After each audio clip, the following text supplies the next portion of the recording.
criminal justice reform bill, with Ivanka Trump praising her husband Jared Kushner for his role in steering the legislation.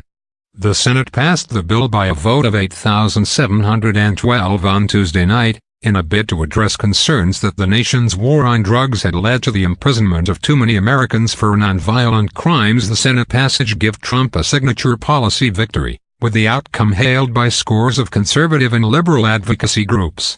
The House is expected to pass the bill this week, sending it to the president's desk for his signature. Trump quickly spoke out in praise of the bill, saying he fully intended to sign it.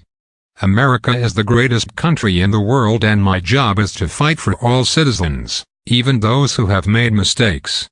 Congratulations to the Senate on the bipartisan passing of a historic criminal justice reform bill, Trump wrote on Twitter.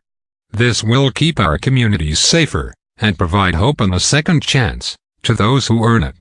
In addition to everything else, billions of dollars will be saved.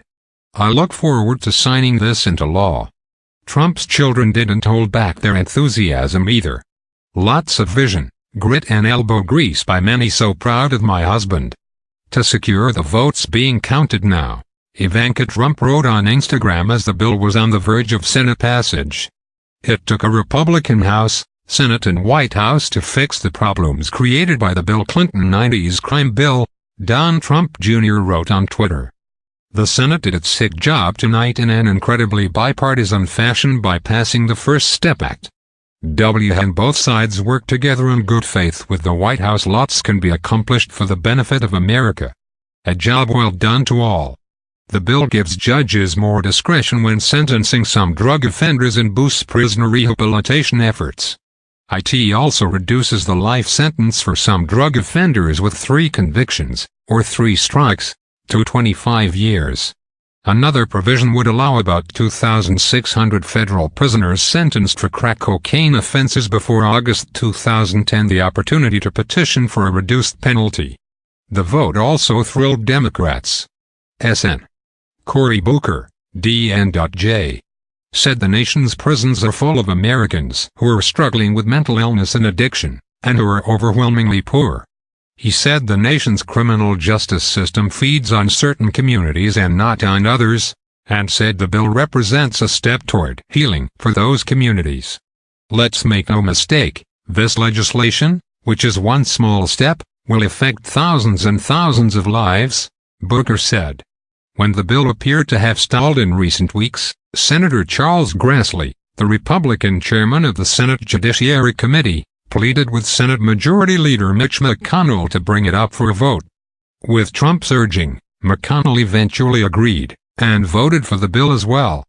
The First Step Act takes lessons from history and from states are laboratories of democracy to reduce crime, save taxpayer dollars, and strengthen faith and fairness in our criminal justice system, Grassley said.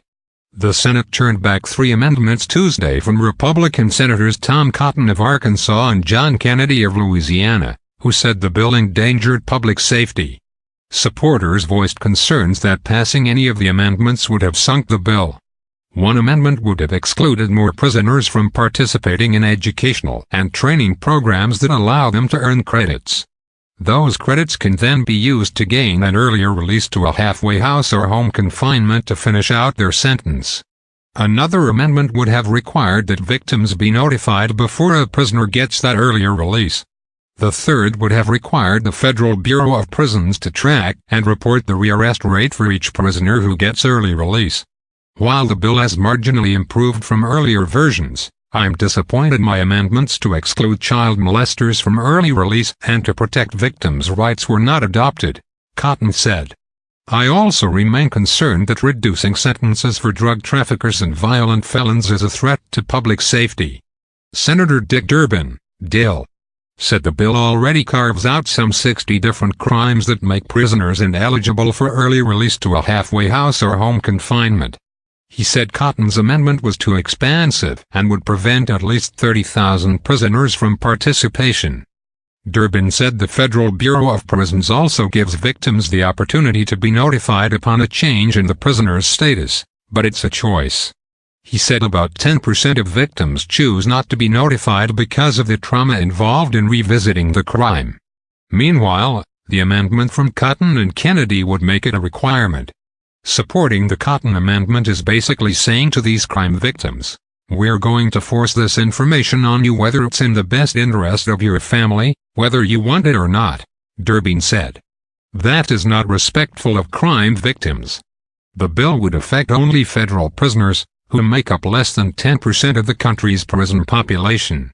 An array of liberal and conservative advocacy groups rallied in support of the bill. For example, the Koch brothers-backed group, Americans for Prosperity, applauded senators for putting policy ahead of politics. The American Civil Liberties Union said the bill was by no means perfect. "But we are in the midst of a mass incarceration crisis, and the time to act is now." Law enforcement groups were more split. It was backed by the Fraternal Order of Police and the International Association of Chiefs of Police, but opposed by